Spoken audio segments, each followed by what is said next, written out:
Okay, guys, what's up? We're back.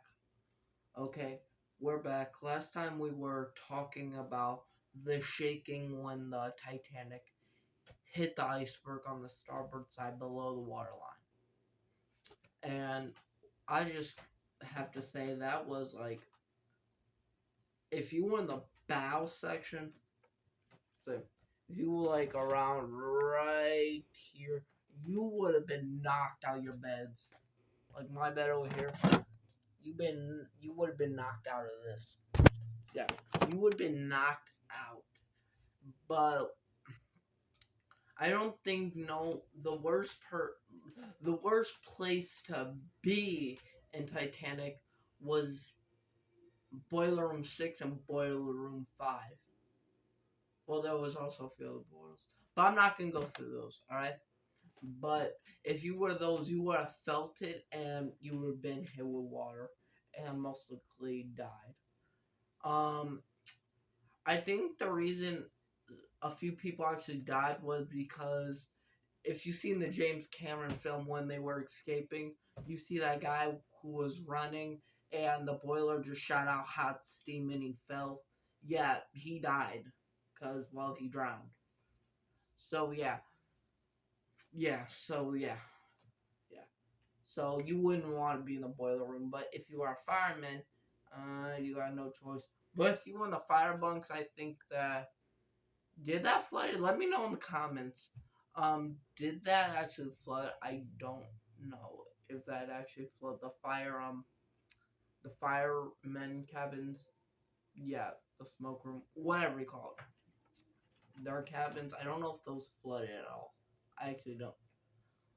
But yeah,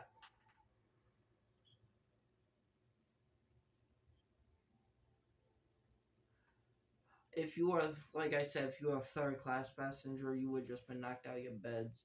But like if you were on the bridge during if you were on the bridge during the collision, two things would happen. You would have heard a screeching sound. Well, you would have heard that if you were in the boiler room. Well, it would have been too late because you would have been flooded with water, and you would have heard, and the third class passengers would have heard it. But but if you were on the bridge, you would have felt the shaking, and you would have heard that grinding sound. And um,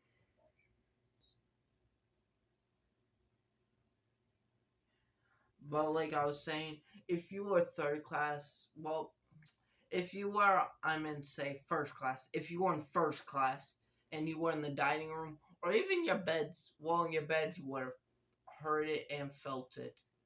But if you were in the first class dining room, you wouldn't have felt it at all. Zero. You wouldn't have felt it. Well, to be fair, I think no, um, some survivor testimony. They said while they were eating dinner, they felt a little like that, but it wasn't too bad. They just thought that it was just they went against some little waves that were shaking the ship. Yep. All right, and so yeah, that's what happened. The shaking we're doing the shaking part, but alright, shaking's done. Okay, now we're gonna get to the part that you all been waiting for. I know I've been waiting to. Okay, so when Thomas Andrews, if you've seen the James Cameron film, when the iceberg collision, he was wondering what that was. And the captain, if you haven't seen that video, see that. Go watch that. Um, the captain ran out of his cabin and he asked, "What was that?" And Officer Murdoch said, "We have we have hit an iceberg, sir." And he said, I put it hard starboard, but we're too close. I tried to port ground, sir, but it was too late." and the captain told him, "Man the cabins." And man the cabins mean like wake up the passengers, like tell the staff to wake up the people in the cabins to get get them up on the boat deck. But you know how in the James Cameron film where they had a meeting, that wasn't at all as accurate. Well, to be fair, James Cameron didn't know that at the time, but to him, he was just trying to make it as accurate as possible. So, congrats to James Cameron. But no, they didn't have a meeting. Just when after Thomas Andrews saw it, he went to Captain Smith, showed him blueprints, and told him how many boiler rooms were filled up and how long it could only stay for the only 4 or 2. I think it was 2 or 3. Let me know. I don't remember that. But only a few compartments could stay. No, the first 4 compartments could be filled and the ship would stay up. But five, five, no, six of them were breached. And so, yeah. And he said 2 hours, hour and a half.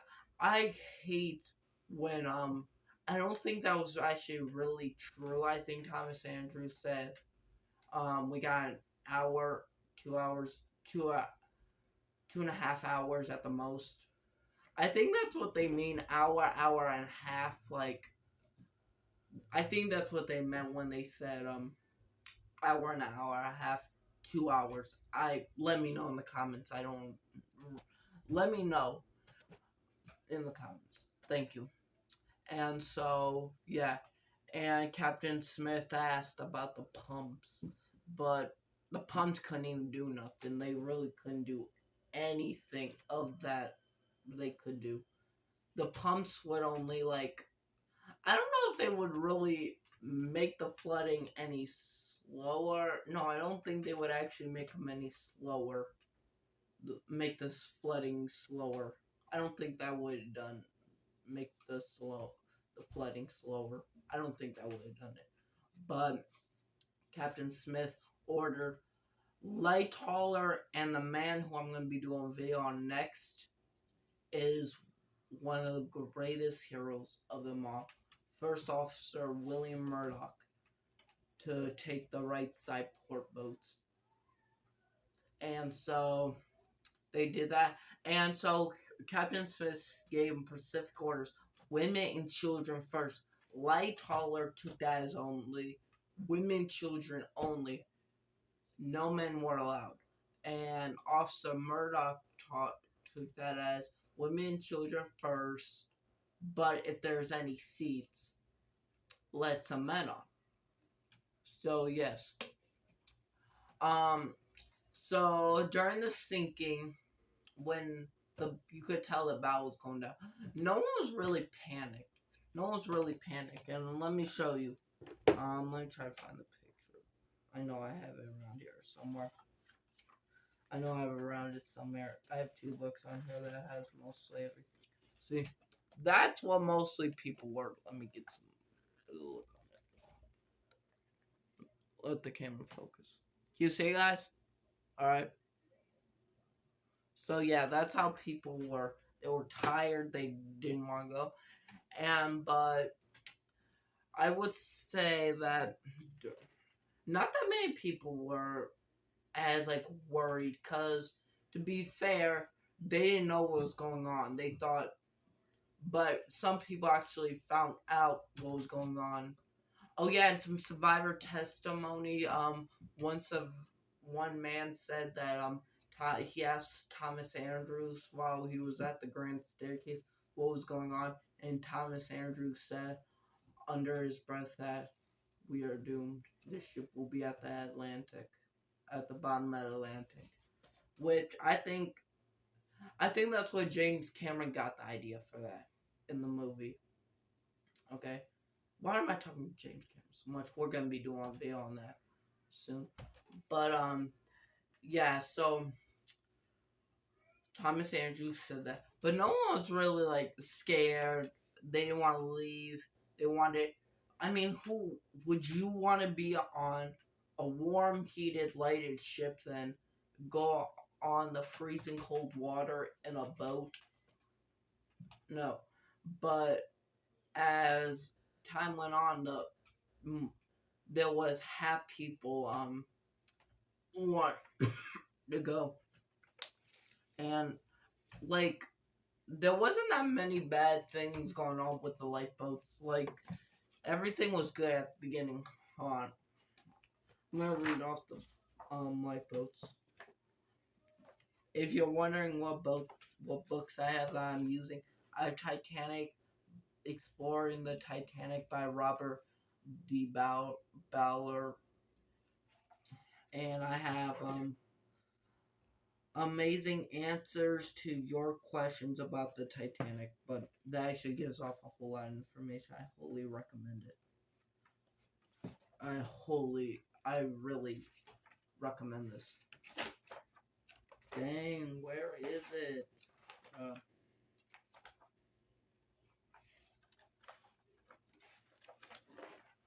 Hold on, I'll mention.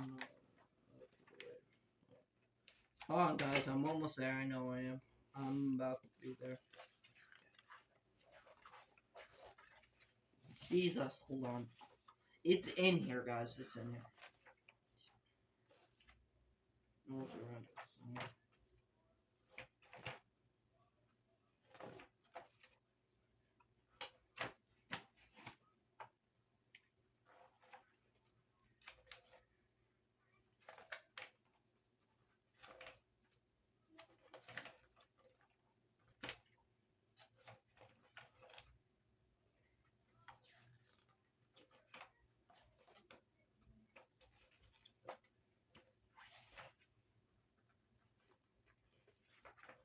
Oh yeah, while I'm on this page, um, the life jackets? Not that many wore the life jackets because well, some people who were panicking who wanted to get off the ship because some people were worried that they forgot their life jackets, but the ship carried around 300, 500, 3,560 life jackets.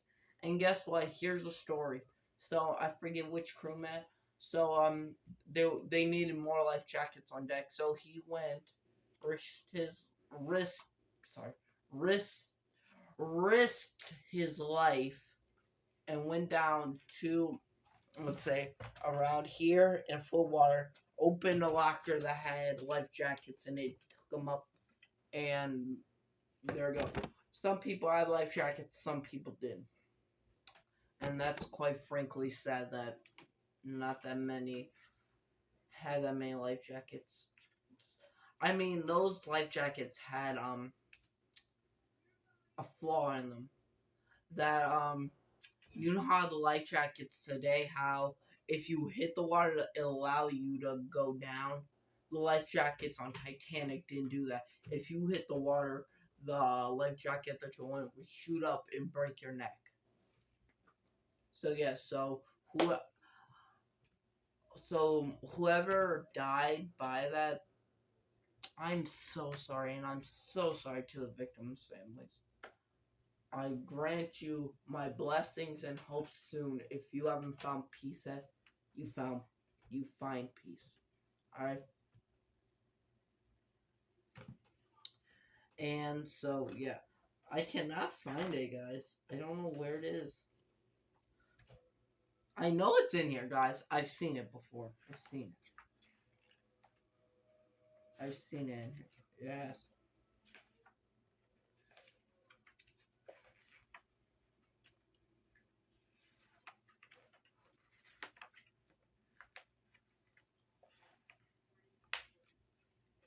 Let's just say the numbers were very slim. But Officer Murdoch, he didn't have that many trouble because he did let people in. Hold on, guys.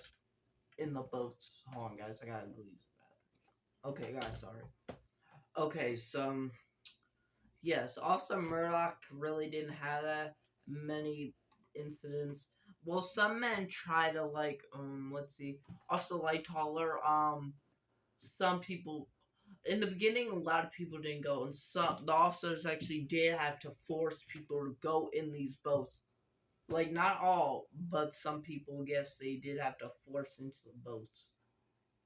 And quite frankly, I'm sorry. I'm not blaming anyone. That's the reason they died, because they didn't want to go on a lifeboat when they had the chance. But I'm just so sorry who didn't know who. I mean, to be fair, they didn't know what was going on. They didn't want to leave their husbands, or they didn't want to leave their husbands, or if they had an older son that was like around my age, 13, because around 13 to 14-year-olds weren't allowed on, because back then you were considered a man and you weren't allowed on a boat. But yeah, I understand that. But it's either do or die. Like if you wanted like what was that lady's name? That old couple, like what did she say? We have lived together for so. Let me try to find that.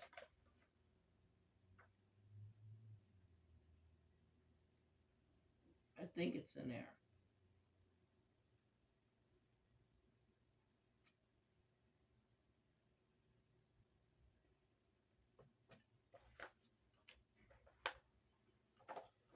I think it may be in there. I actually want to find the speech. To give that glorious speech. I'm trying to find it.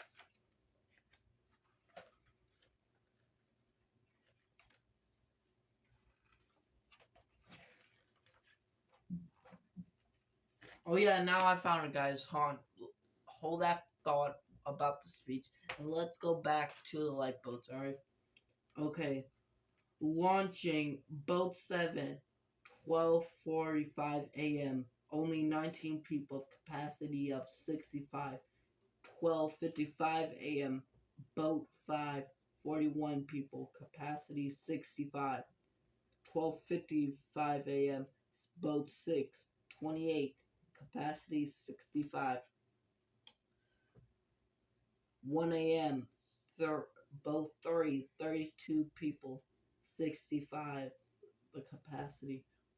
1:10 a.m. Boat 1, 12 people, capacity 40. 1:10 a.m. Boat 8, 28 people, capacity 65. Boat, wait, no, 1:20 a.m. Boat 14, 60 people, capacity 65. 1:25 a.m. 16, 50, 65 capacity. 1:30 a.m. Boat 9, 56 capacity 65. 1:30 a.m. 12:40 capacity. No, sorry. 1:30 a.m. 12 boat 12 40 40 people in that boat, 65 the capacity. 1:35 a.m. Boat 11, 70 people in it, capacity 60. So that boat went over the limit. If you've seen the lead scene of James Cameron film, you'll see the group of lifeboats. They were how you'll see around there that you'll see uh that boat that's so let me see. Imagine this gun was the lifeboat. It was up to let's say right around here. This is the edge of the boat. Edge of the boat. It was right there. You could, if you wanted to touch the water, you just had to put your hand right on the water. You'd even have to put your hand down. Okay, let's see. 1:45 a.m. Boat 2, 25 people, capacity 40. 1:50 a.m. Boat 4, 40 people, capacity 65. 2 a.m. Boat C, 42 people, capacity 47. 2 a.m. 2:08 2:05 a.m. Boat D, 40, capacity 47. 2:20 a.m. Boat A, 13 people in it, and capacity 47. 2:20 cat size boat. Boat B, 30 people inside of it while on it. Capacity is 47. So yeah, let me look for that. Okay, now take a minute for that to sink in. Oh Jesus, the light's ruining it. Hold on. Jesus, Jesus, the lights, ruining the lighting. Sorry guys. Okay. Okay, sorry. And back to what I was saying. Yes, that's how many lifeboats. It's staggering how little it was. Okay, let me look in this book. Sorry guys, I'm just trying to make this perfect. This is the last speech, and then I have to do part 5 tomorrow. Well, this is part 2. Whatever. I think it's part 3. Yeah, part 3. I have to do part 4 tomorrow.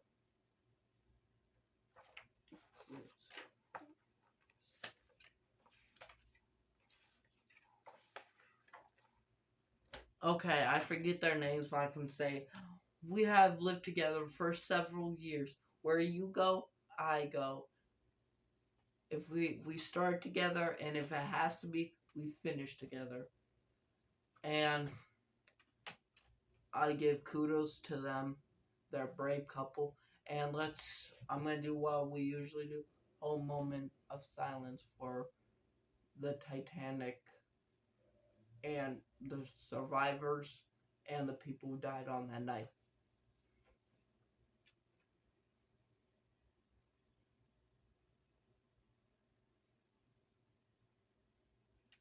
Okay, thank you.